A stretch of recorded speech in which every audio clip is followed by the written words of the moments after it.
आपका दर्द सिर्फ आपका है। किसी के लिए मर भी जाओ तो वो अपना नहीं बनता। तकलीफ में हमेशा खुद को अकेला ही पाओगे। घबराएं नहीं, साजिशें भी उन्हीं के खिलाफ होती हैं।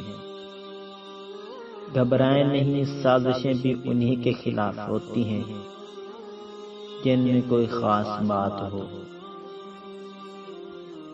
कोई कितना भी हिम्मत वाला क्यों न हो, किसी एक खास इंसान की कमी रुला देती है।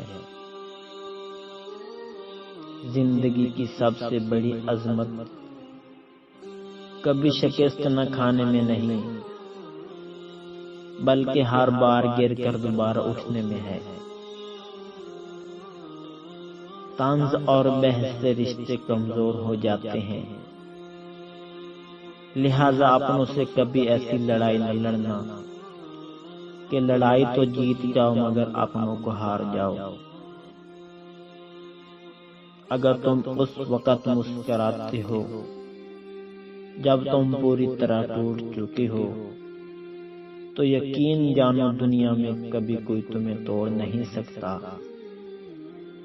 बोलो अगर मैं झूठ तो मर जाएगा ज़मीर, कह दो अगर मैं सच तो मुझे मार देंगे लोग। वक्त बदल देता है जिंदगी के सभी रंग, कोई चाह के अपने लिए उदासी नहीं चुनता।